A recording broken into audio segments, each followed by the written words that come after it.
Plympton Public Safety Building Committee meeting. It's January 17th. This meeting is being recorded for cablecast and YouTube presentation by Area 58 Community Access Media. The video of this meeting is not to be considered an official public record. Our guest tonight is Rob Tedesco from P3. Thank you. Let's take care of business. We had minutes from the 20th. Are there any amendments to these minutes? The next meeting date? 127, so we'll change that to the 17th. Fat fingers. Okay, anything else? Motion to accept the minutes as amended. So moved. Second? All in favor? Aye. Opposed? Those are good. Okay. We have a planning board update. Do we have a planning board update? That would be you. Okay. What kind of update do you need? I have no idea. This was Dan's addition to the agenda, and he Oh. said planning board update by Bob Conley. Oh, well, tell me he has to be here if he wants to be updated. Okay, so we do not have a planning board No. update. Did they meet? Is he talking about site plan review? Probably. Probably. Yeah, So, I'll call him. Still no report, right? Still not getting a report. okay. Did he meet with the planning board? No. No, I think they met on the 8th of January, Yeah, but Dan wasn't there. and you, no, No. I don't think he had enough time. Yeah, he wasn't on the agenda. agenda, so we should find out when their next meeting is and make sure he knows. Bob's on the planning board. Do you know the next meeting date? No. No.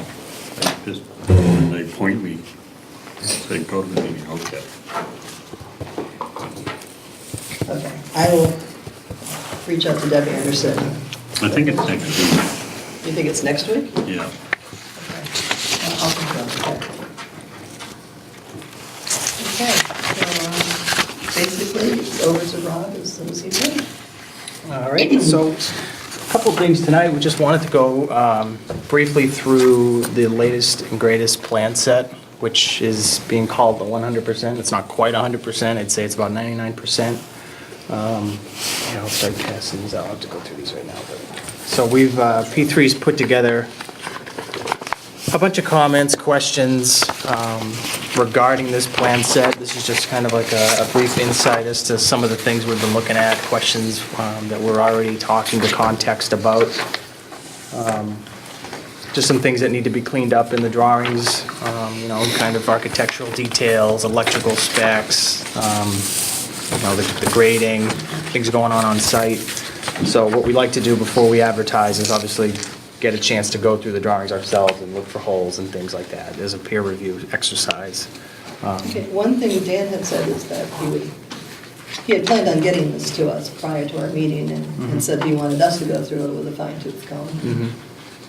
Is that still in the plans, or? We can still do that. I think he was trying to get down here today. I don't know, it didn't sound like he made it down here to deliver hard copies, either to Bob or yourself, or, so I'll make sure you guys get the documents in paper form or however you want. We still have a good week or so, actually a week from today, to make any revisions or changes, because, and we'll talk about schedule, but we're looking to advertise the project to be published next week, a week from today.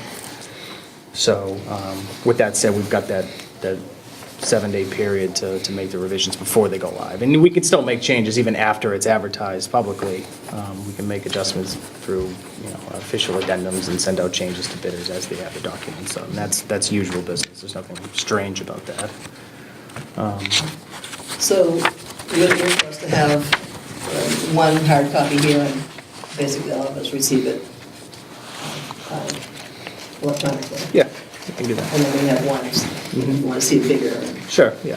It's not, it's a lot to look at, of course, but it's not, we don't think it's so overwhelming that, electronic form is, not doable.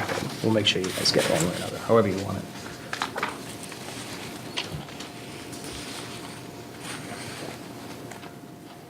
So I can just briefly go through the plans tonight, just kind of show you where we are. I don't quite know the exact details that either Dan presented or Zell presented last time you guys all met, but just as a brief overview of some of the changes that have come through since the last cost estimate, we're basically trying to simplify the scope as much as possible without sacrificing things like durability and, good quality. So nothing has changed in terms of square footages. The interior layout has not changed. I know you guys decided to create alternate one on the bid for the Sally Port. So that's been identified in the drawings as alternate one. So everything has been delineated in terms of that, in terms of the MEPs, and the separation of that scope. So that's pretty clear. We like that. Still sticking with general materials. I know Zell and Jeff are looking into the siding still. They're not quite convinced on either going vinyl. I think that was a discussion here last time, or maybe the time before, with vinyl siding, because it's very inexpensive and obviously it's durable, it's low maintenance. I don't think we've ever agreed to go with regular vinyl siding. Okay. I think It didn't sound like nobody wants to. There was another alternate that he was gonna look at. He's looking Or into- vinyl shingles was a possibility, but I don't think we're even gonna be willing to Yeah. entertain regular, Yeah. double seam vinyl siding. Yeah. I mean, it's, Yeah. We're obviously more intrigued by the composite idea. Yeah, I think we They're were just too. trying to, at this point, it's still the preferred option. They're looking into identifying three manufacturers that they can put in the documents. So they're still hunting around. The question remains, is it pre-finished? Does it need to be painted? We have been trying to advocate for a pre-finished product because it eliminates the need to hire, we're going to have a painter out there anyway, but it reduces the painter scope, which means we potentially can get rid of a filed sub-bid trade for bidding, which is always a good thing. And I can talk about that in a little bit. Were we talking about paint for the prison? Or was that moving? That's inside. Interior. Yeah, so we'll still have, obviously, the interior walls, all the sheet rock's gonna have to be painted. The exterior PVC, all PVC trim has been spec'd for the outside, the window sills, the aprons, things like that. Band around the building is PVC, will have to be painted. That's normal, but to cut down on the siding as pre-finished is the way to go. So we're trying to get rid of having to bid the paint as a filed sub-bid trade. It's not a big deal if we do, but. But even if it's pre-finished, it's still gonna need some painting. It depends on it depends on the spec. I know we talked about Hardy a lot here. You can get Hardy planked, which is this fiber cement product. It can come pre-finished, which we like to spec. It's expensive, but you still need to paint the cut edges. You can't just put up the full board. Right. Yeah, there's painting and caulking, and Yeah. I don't know if that falls under the installer scope or as part of the project. The installers, or- yep. Or if that is left to the painter, because usually that has to be done as the board goes up. Yeah, it wouldn't be the painter. It's the Okay. installer. Yeah. For any of that sort of minor Yeah, touch. so any rock cut edge that's has to be cut in the field gets touched up before it goes on. So Zell's working on that as we speak. We'll have an update, obviously, before next week. They did change from aluminum-clad windows to vinyl windows, which, we don't have a problem with unless anyone here has a real issue with vinyl. And we think the products have come a long way in terms of manufacturers and quality. I haven't quite seen the exact, they haven't sent us the exact spec on. Yeah, I mean, that's a pretty wide. I mean, Anderson makes a vinyl product that I still don't love, that is really good quality and top notch. Yeah, warranty and- But it goes all the way down the spectrum to things that are useless after 5 years. So that would be sort of important to understand. Right. I mean, I'm sure that that's not what we're doing here, but, how good of a vinyl product are we able to get for the money? And what happens if the bids come in and no, it's not going to happen, but let's just dream for a minute. The bids come in and there's extra money. Is that an opportunity we do a change order? It's possible, yeah. I mean, there's. So it's, granted, I understand it's not likely to happen, but if that is, we could always, at a later point, go, okay, we're in good shape. Is there anything we need to Yeah. tweak? That's how you would do that? Yeah, you could. Okay. It's possible. I mean, I think How you're you going could do it. If we have extra money, I think you're going to want to spend it elsewhere, but yeah, it is Yeah, no, possible. We can do Sally that. Port. Well, that's, Sally Port, IT, furniture, My security. dream assumes that you've got your Sally Port and everything else is all in. Yeah. And that if there's anything that comes out that there is that opportunity, they're not likely to be taken. Rob, how do they spec the windows? Do they call out, 3 manufacturers in their specific product line, or how do they? Right, so they'll establish, Context will establish their own basis of design and what they want the performance of the window to be, with the U factor and the R, all that stuff. So, and then they'll take that basis and find 3 manufacturers that all have that equal performance spec. But they won't specify a particular product line, because Anderson's got 100 series, 200 series, 400 series. They can, You can yeah. get the same performance out of all 3, it's just the build quality is different. So I think that's our concern, is Okay. what the build quality of the windows are. So Yep. if there's a specification for a window of equivalent, Right. to an Anderson 400 or a Right. Marvin, whatever. Yeah. So I'm just curious about that. Yeah, they'll choose the series. They can choose any series they want as long as another manufacturer can match it. Yeah, So yeah. they can Oh, yeah, do no, they the all- top end Anderson as long as Pella or Marvin, Harvey No, can they're all match almost it. interchangeable these Yeah. days. So, Yeah, and then the only concern that comes up on that is just that, is particularly with a vinyl window, is that you don't have much additional, there's not much additional structural rigidity provided with the vinyl. And as a result, over time, what ends up happening is the windows move more, raking, which then breaks the seal, which then, Right. that's always, it's the durability, because we're talking about an insulated glass window. yeah. Okay. I was going to say about outside. Obviously, we're sticking with asphalt shingle roof. We looked at their details a little bit. We're not quite convinced yet about the way they've shown the insulation and the venting of the roof.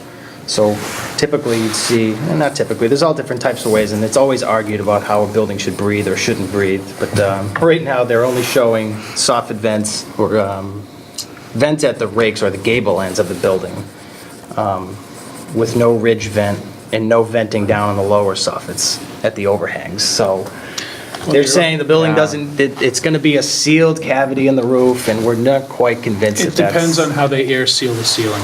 Right. If the ceiling is airtight to the interior space, a gable end vent is fine, because you're just venting the air. It's when you have the air from the inside migrating into the unconditioned attic that you begin Right. to have problems, because the moisture travels on the air. Right.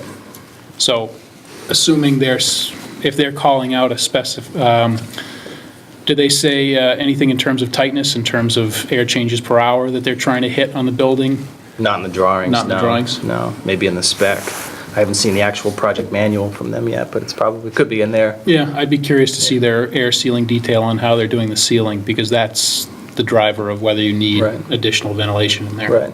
Yeah, I mean, and it's not all a hard ceiling, it's not all sealed, there's ACT everywhere and things like that, so it's something I had a very brief conversation with Zell about it. I said, we're not quite feeling this detail, so he said that they would go back, look at it again and make sure that their calculations are right, which is something that we've noted here on our notes here for comments. Couple other things they're looking, that we'd like them to tweak, just in the drawings in terms of coordination. We've got a beautiful plan here, but they haven't quite identified all the partition types. Tile in the bathroom, they've got notes for ceramic tile on the walls, to probably 5 feet, but they hadn't quite identified that here. We don't know what height, they're not showing, is it cement board? Types of drywall vary through the shower rooms, they haven't identified that. So these are the types of things that we're looking at, and I don't want to bore the committee with every single note that we've made here. It just gives you a sense of what we're looking at. Rob, in terms of your pre-bid exercises in fine-tooth combing this, is this what you found so far typical or atypical from other projects you've done of No, this scope? it's typical. I mean, like, a lot of this is in the weeds. Like I mentioned about the drywall, the shower rooms, they didn't quite identify in the drawings if it's moisture-resistant chip, which it has to be. It's got to be the purple board. So they haven't quite put that in here. It could be in their manual, which is going to take a lot longer to find. So we try and implement as much in the physical drawings or the graphical drawings as much as possible, because it's going to make that much easier for the bidders. So, but no, 99% of what we found here is pretty typical. some of the scope that's in the technical weeds, like electrical and security. I've already told Zell that we, I'm not an engineer, so we didn't quite dig into that scope specifically, but we're a little uncertain as to what's in the bid, what's not in the bid. And so it's, as of right now, like electrical or security, we're providing all of these conduits and strings for us to come back in after the fact, or during the project if we've got the money to install things like, CCTV cameras and access card readers, microphones from the entrances to your admin room. If someone, is at the door and needs to, talk to someone. So little things like that are shown as left out. Electrical scope, they are showing it seems like a whole bunch of fancy stuff in terms of lighting controls. And I don't quite know what the conversations have been, maybe between yourself and the committee, about what we want in terms of controls. We try to, The one over there. exactly, Light switch. we try to dumb it down as On and much as off. possible. And Yeah, there's a no whole bunch of dimmers. jargon in here that refers to dimming, touchscreen control modules and The all chief kinds can of have a dimmer in his sensors. office, but that's about it. Yeah. Well, it probably makes sense to even have the auto off if there's, Yeah, no, that's, Stuff, but yeah, the standard, motion but- sense, that's yeah, pretty other than standard. Well, yeah, actually, yeah, aux sensors only, yeah. They've got Yeah. your photo UV harvesting cells and stuff, weird stuff in here. So we told them, I said, go back to your consultant and make sure that this is because I thought we simplified. made that clear. Yeah. earlier, that was Yeah. out. Yeah, So- we're not a retail environment trying to capture the daylight and offset our load in a daytime Exactly. environment. Yep. I had just one thing while I think of it. What are we speccing for the floor? And the reason I ask is that we have perpetual problems here with the tiles, and we have perpetual problems up then at school with the tiles, coming up. The school, I think, is an issue. They probably use the wrong mastic because they come up every winter and they suck back down every summer. Yep. Which is sort of problematic considering you spend more time in winter there than you do in the summer. But, I hear from all different things about the sort of standard tile that you put down. Yeah. Is that what's being spec'd? I believe so. Mostly it's specified as VCT, which is a vinyl chlorine something, whatever it is, tile. But I can certainly look into, see what exactly they're specifying and making sure that the adhesive they're using is Right, is top especially since end. this is again going to be slab. Because Right. that seems to be the problem, because the slab gets so cold Right. that, They are Yes. showing that we will have the slab as insulated from underneath Okay. with a air vapor barrier, which is standard, but the slab will be insulated, so Do you know what the R value is, or how many inches of insulation they're putting under the slab? I think it's 2, 2 inches, 2 so inch it's like an rigid, R10. which is going to be on the inside, I believe, in the outside, the inside and the outside of the foundation walls as well as under So the just slab. this perimeter and underneath? Are they they're not going to insulate the whole underneath, they're just going to probably insulate the outer 4 feet? Yeah, it looks like the outer, actually, I think, let's look. Usually it's the whole slab, some argue that It's a little useless. overkill. It doesn't transmit in too much from the ground once you get 4 feet in. Exactly.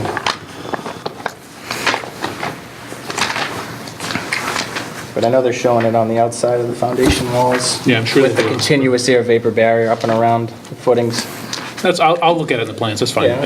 You can keep going. That's We can look at it. So Technical. one of the things that the school is looking into, because they did it over at the Kingston Elementary School, is they're actually going to test, because they've had it now for 3 years there, it's a carpet tile, which apparently is of a similar cost Yep. to this stuff. There is some of that in here. The meeting room, the training room is carpet tile. And they've had it now, they've had it, as I said, 3 years there, and the stuff looks brand new.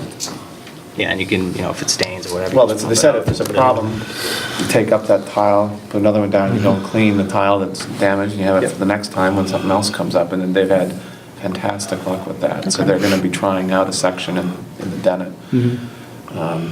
So it's just another thought. Yeah, we do have it in the Yeah, because you see it in admin. big stores, you Well, have the malls, high-traffic areas are tile, and then all of the racks and things are carpet Well, tile. there was a big deal back when they built the mall in Nashua, but the whole mall was carpeted.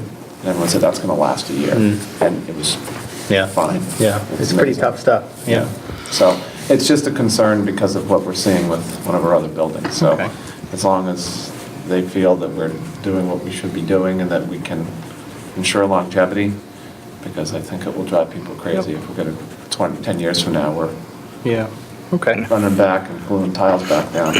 Well, I'll see what they got in mind with the VCT, and also the type of adhesive that they use, once they get to that point, is dictated by the moisture content in the actual slab. So we'll test the slab in various locations right before the floor is, 2 Yeah. weeks out, 3 weeks out, and we'll make Yeah. sure that the adhesive corresponds to that, whatever the moisture levels are.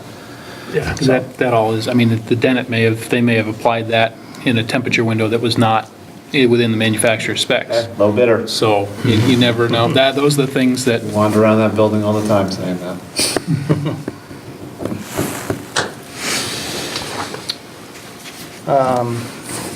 What else is noteworthy here? I asked them to clarify a little bit on the site. So I know you guys decided to do alternate number 2 to widen the driveway in the back here. So they're showing that. But I'm not quite convinced that the scope is clear. Yeah.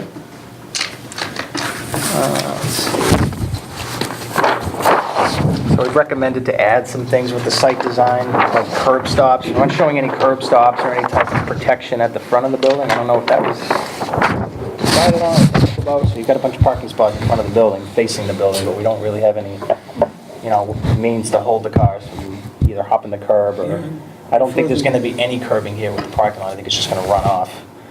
And that's the point of just about all this design, is that the water is gonna shed to the back of the building into a detention field that gets designed, and will eventually overflow in daylight into the woods.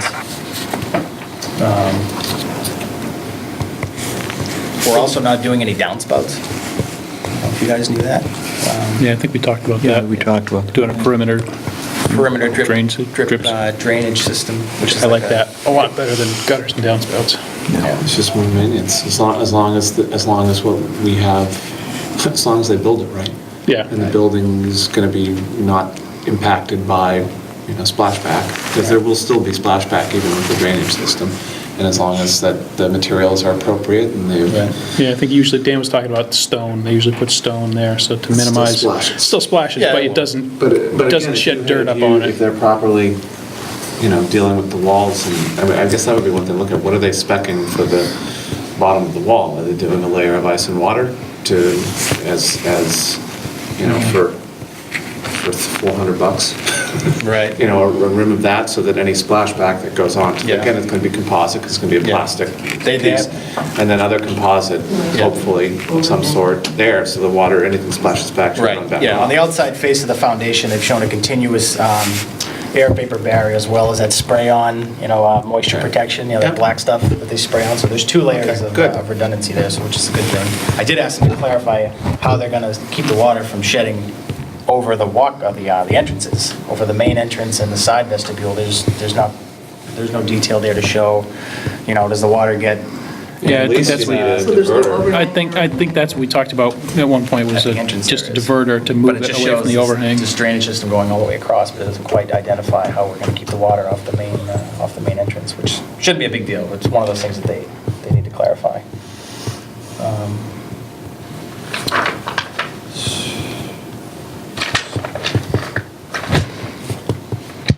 Plumbing scope, pretty basic, a lot of drains, you guys know about. We've got sinks in a various number of the rooms. They seem to have shown the proper vent pipes for all that stuff, so really no hard comments there. What's that you got highlighted? It looks like they started to show, they were calling out an elevation view in the armory, which they didn't. You can see they've got the drawing reference somewhere else, but they didn't do it in this one. What's So- the heating system? So they're showing it's a 4-zone system, obviously gas-fired, air handlers in the attic space. Your condensers will be out back.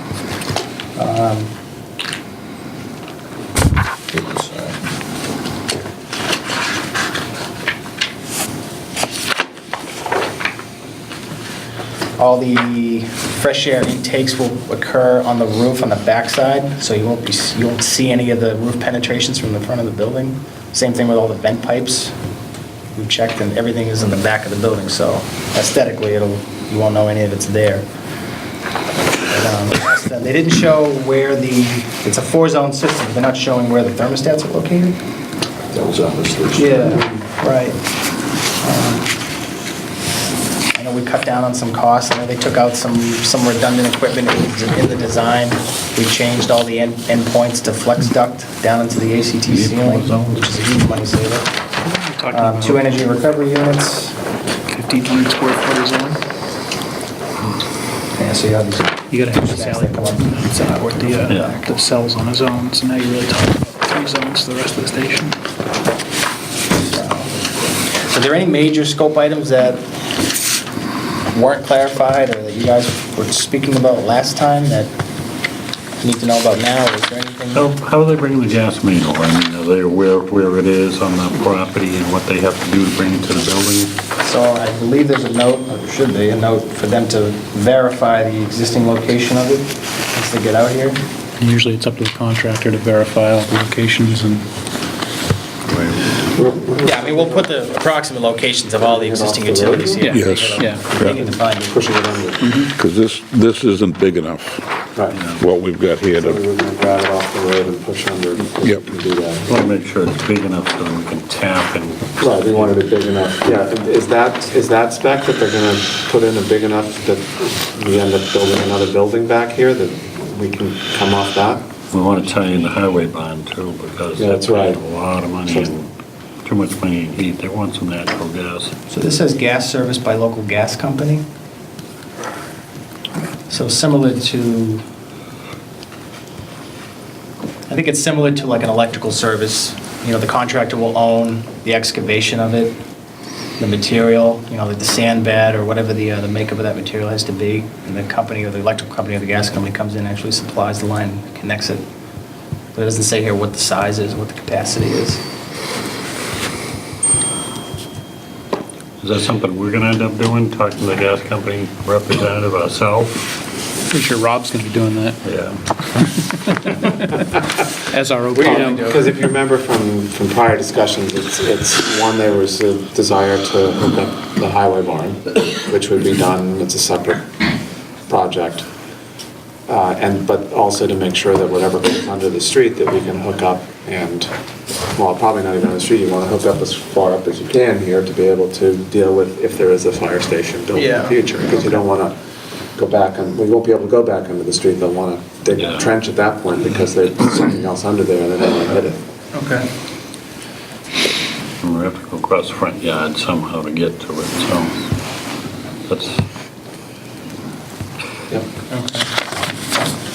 It could be that the gas company does the calculation when the work order is put in, so that's probably why they didn't indicate it here, but I'll ask Zell the question and see if it talks about how much the size of it is. generated natural gas or Diesel. Is it Diesel fired.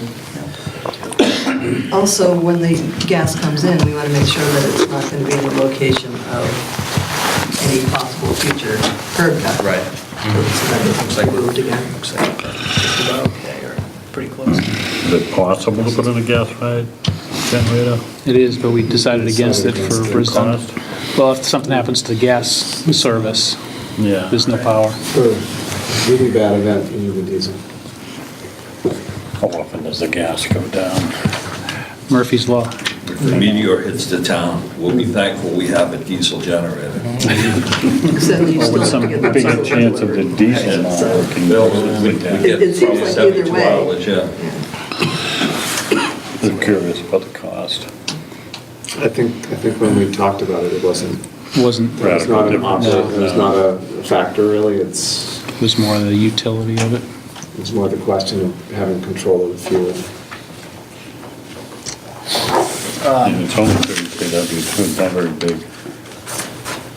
So in terms of schedule, what we had, I think Dan talked to you about schedule last time, but if all goes well in the next week, we plan to, like I said, we can submit tomorrow for the Central Register, which means that the ad will be published a week from today. Statewide advertisement, and we'll do a local newspaper ad as, This is the schedule that he told us last week, or last month. that's what I was gonna say. Yep. So advertisement this time next week. We'll do a pre-bid site walk that we can host here on site. We'll let the guys walk the site, clamp an eye on the existing conditions. They can ask whatever questions they want to the architect. Filed sub-bids will be due on February 14th, and general contractors due on the 28th of February. So far, the filed sub-bid trades, I might be forgetting one, but we've identified them, and this means they bid. They bid at least 2 weeks prior to the general contract, and those trades have been so far identified as the roofing and flashing, the masonry, which is all the CMU work involved with Sally Port and that end of the building with the cells. There's some miscellaneous metals work associated with steel lintels for the openings in the CMU walls. There's a lot of metal work in the cells themselves, the cages and things like that. All of the MEPs, the electrical, the plumbing, the mechanical, and there's one more, but they did a pretty good job of keeping the scope simplified enough so that we can cut down on the filed sub-bid trades. The flooring will be a trade bid by filed sub-bid, the resilient flooring, so all the VCT. So all these contractors will be vetted ahead of time. They're all certified in that particular scope of work through the state. So they've all got scores. We can review all of those bids when they come in and make sure that they're all vetted, have good performance scores from past projects, and we can call references on all of them. And we will especially do that for the general contractors when they come in. So we will generally, we don't know how many bids we're going to get, but we think it's going to be pretty competitive. So, but we'll take the 3 lowest bidders and we'll call references on them. We'll fact check all their supporting documentation that they submit that's required with the bid, such as all the projects they've done in the last 5 years, what the scoring is. Every project comes with a score. They got a 98 percentile or a 70%.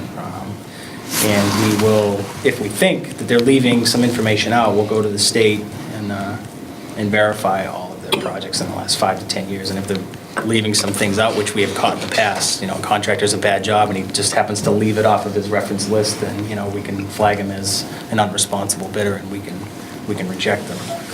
So we can, if they leave something off that should be on there, we can just flat out reject it? You can. It comes down to the decision of the committee. You don't have to, but you will end up, you will have the right to do that. So if we get a particularly low bidder and they've left out something, Right. and through your experience, you've determined that they're not a great subcontractor, we could just Exactly. chuck them Yep. out. Might come with a fight, but typically, we've done it before, and, I mean, if they've left something out, they've left something out. There's Exactly. really no gray We're area. stuck with this building for the next 100 years. There's no subjection. Yeah. So, So we had talked about doing the tree removal with a local person or a local company. When does that bid or that process so happen? I think they've included all the clearing in here. So as of right now, I don't think that scope has been separated or shown as a separate bid. That is what we talked about. We've Yeah. talked about it over Yeah. and over again. And Dan knows too. Zell was here a couple times, we talked about it, because he had questions about how far back and things like that, so. So yeah, this says clear and grub within limits of tree removal, so it's inclusive. Yeah, so they're showing it as part of this, but I can ask Dan to see, maybe they, How much does something like that cost? tree removal? I honestly don't know. I'd have to look back at the estimate and see if they separated that. I think Dan was thinking we could get it in under the $25,000 limit, so we could do it ourselves. I mean, even if it comes to it, we could have somebody cut the trees and then somebody else come in and grub them on a separate contract. Yeah. That would be bid splitting.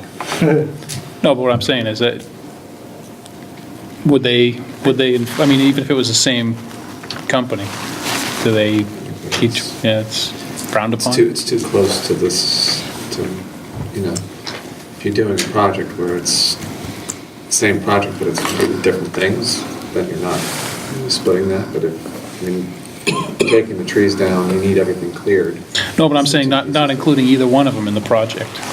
If we did it, if we we're able to do, somebody would cut down the trees and take them away for $22,000. The whole thing is within that. I know, but I'm saying Dan was talking about pulling it out. Yeah, I think Dan's pretty adamant that, Yeah. that it That would the whole not be thing could part be, of that this. the Yeah. whole thing could be pulled out and Yeah. dealt with. All right, I'll see what he's got in mind for that. I'll get back to you. Trying to look if the estimate broke that out.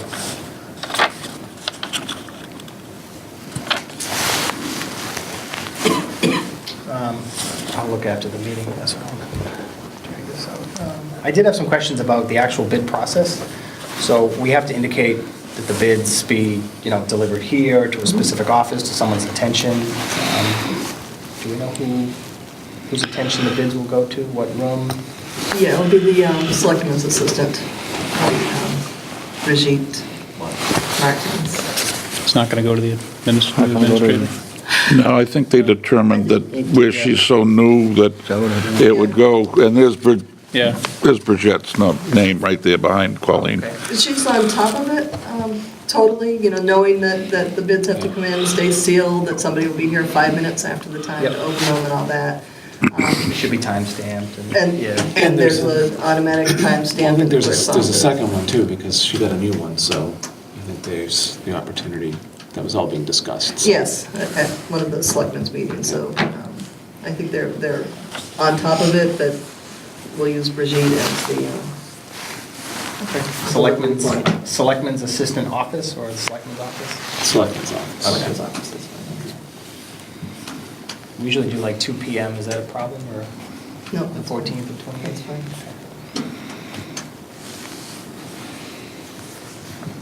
Rob, you said the plans are at about 99%. Where do we stand with the specs? I believe they're the same. I just haven't, I don't have the actual physical printout from them yet. They're waiting for me for a couple of front-end information like this, bid instructions. I gotta send that to them, they gotta slip that in and send us the whole bundle. Dan had reached out a couple of times to town council to get their feedback on the contract and the supplemental conditions, the general conditions that we put in, that we've used in the past and have great success with, by Kopelman and Page. But we haven't heard any feedback from them, so we'd like to do that before we advertise to So make they sure. need some budget. Yeah, so to make sure that the standards that we put in are the latest and greatest recommendations. I will speak with Christine Joy, the chair of the selectmen. I think we were reaching out to Greg, I forget his last name off the top of my head. Corbo. Yeah.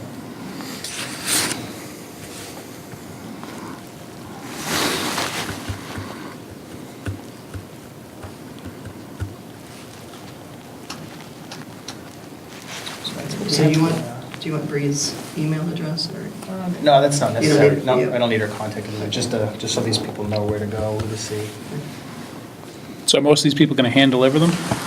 Yeah, so we're gonna advertise the project through Project Dog, which is an online bid hosting company. We've used them for just about every project, and they make it so easy. They're a firm they're out of Newburyport. We upload the drawings to them. The central register, when we make that advertisement, we put in instructions for them to go to projectdog.com. Most of these guys, just about every contractor has an account with them. It's free.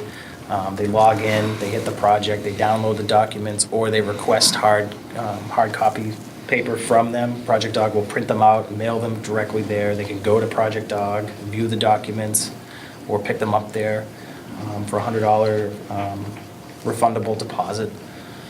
And they'll bring their physical bids here. Project Dog does do a thing called e-hosting, where they upload their bids electronically, and they'll rank them and all that, but it can be expensive, so we try to steer away from it, and we kind of like that old school, see the physical bids in person, open them up ourselves, make sure that everything is in there, so that, we're not relying on a third party to vet the bids. So, Dan did also say that he'd make sure that we had all the information for Project Docs so that we could log on and everything. yeah, sure. Yep, they give us a code, you go on there and you just hit the link, and it brings you right into the documents, and you can download them and do all kinds of stuff, so. So when will the bids be open? Filed some bids on the 14th of 14th. February, and the general bid, which includes everything, on the 28th of February. So it's the same schedule that Or in our minutes. Yeah. Rob, you mentioned you think there might be some pretty good competition for this. Yeah, it's a good, healthy time of year to bid. You know, it's not even February, so, we think if this were going to bid in March, April would be a little bit tougher. So getting it out now and getting all our ducks in a row so they have a nice full summer of construction and go through the fall and probably won't have to worry about winter conditions all that much. There might be some temp heating, things like that, but it's a good time of year to bid. We bid a couple of much smaller projects, renovation projects for the MSBA this time last year, and we got good results. We put out one of the earliest roof bids, which there's 100 roofs a year. Put out a roof bid in January, and it came in 40% lower than what we thought, which I can't say that's going to happen here, but. I heard the Rob say earlier you get out- 40% lower. Yeah, exactly. It's in the minutes now. Earlier the Would better. that be enough to do a basement? When are we going to be able to get our hands on a full set and some specs to look at? Too This late week. now. This week? Yeah. I can leave this set here to start, and I can get you guys one more. I can leave as many as you'd like. Want Electronics 10 of them? for me. You'll get 10 of them. I got a CD down my desk. Got one. Okay. I think electronic is fine for most. Okay. Do you want a paper copy or? No, it's okay. You can take that one here. Like, yeah, take this, I got maybe a couple of little chicken scratch notes in here, but yeah, take. So that's all we have tonight. Okay, so when do you expect us to meet again? I don't know what we need to set, I mean, at the, Maybe it's back. I'd say immediately after the general bids are received, probably a few days after that, so a few days after, So not until March? well, I mean, Nothing to we do can with meet, February? because we're going to advertise next week, assuming that all the comments have been addressed, the project will go Do we will go wanna- live. I just don't see a need to meet while we're in the middle of bidding. We have a fair amount of questions that we still have for the architect to address in terms of siding, light control, ventilation, all that stuff that we were flooring, things like that, that I think the committee is interested in, so I'd Okay. be curious. I mean, is there anything really big that's going to affect the final cost? It sounds like one of the bigger lingering questions is the siding. Yeah. Which, I was talking to Zell about it tonight, and we don't think if composite versus vinyl, it's really not going to be a huge delta in terms of cost. So it doesn't sound like it's a huge issue on our end in terms of that. If there are bigger items, and we could certainly, I can have them come down and present the final 100% product next week, right as the project's going out. Like I said, we can still make changes. Once the project goes to bid. Once it goes out on the street, that doesn't mean we can't change something. We send out an official addendum, everyone gets it, they see the change, and they make note of it in their bid. So, Do we want to meet next week, once this thing goes out and they've addressed those items? Because that way it gives us, right at the start of the bid process, to make changes or addendums, things like that. Yeah, 'cause we've only got 7 days before they're going to be available to the contractors. so we could do next week, and just because, and if our advertisement comes out a week from today, that does not mean that the documents have to be available.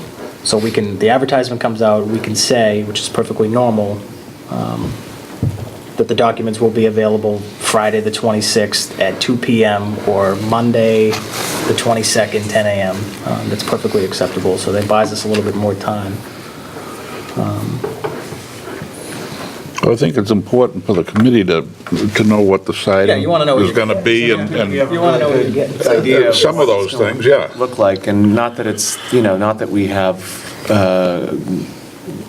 grand wiggle room here to make too many choices because of the cost concerns, but I think we should at least be informed on that, and then if there's spots where, and even identify some spots where if bidding is positive, that we would look to tweak. Okay. Or if there's some that are, or if there are some that are just absolute, like, if the decision's like, oh, we're gonna go with regular vinyl, and we all say, no, you're not. So is next week sufficient time for that information to be gathered? Well, it has to be for us done. talk?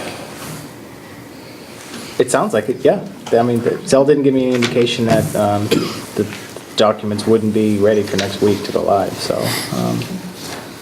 And then after that, Rob, do we want to meet? That didn't sound like you wanted to meet after the filed subbids come in, but do we want to meet the day, that 28th, when everything comes in, that afternoon, that You evening? could, if everyone, if everyone is gonna be here for the bid opening, if there's gonna be a quorum, we could technically post the meeting for the bid opening on the generals, or the 14th for the filed sub-bids, because if everyone's gonna show up here, then we should probably have a meeting posted, so we don't have a quorum at a non-posted Dan said he would be situation. here at 2 o'clock to open. Yep, So, Will the sub-bids give us any indication as to where we might be? yeah, absolutely. Yeah. Dan said that last time. Definitely, I mean, I'd like to see where we are Yeah. before it goes to the sure, general. yep, Make sure we're not spinning our wheels real bad. Right. And we're gonna get what we need. yeah, I mean, if the filed sub-bids come in super high, we won't waste our time and collect the general bids when we know that it's just gonna be too high. We'll put out a notice, we'll do a slight redesign if we have to. We'll extend the general bids out a little bit. Yeah. We'll rebid a single filed sub-bid trade if we have to, or all of them. There's plenty of options there, but it's a huge indicator for sure. okay, so we'll meet next week, 6 o'clock, to discuss siding, flooring, Final things we were, I'm sorry? Final scope. Yep. Final scope. Yep. It's at the 25th. That's the 24th. And we can discuss again next week. when we're going to have our next meeting. Okay.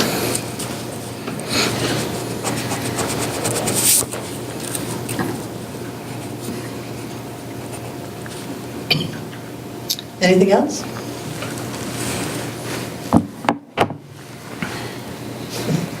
No, I'll wait. Nothing from you? You'll wait, okay. All right then, motion to adjourn, So moved. and a second. Second. All in favor? Aye. Opposed? Good night, thank you for watching.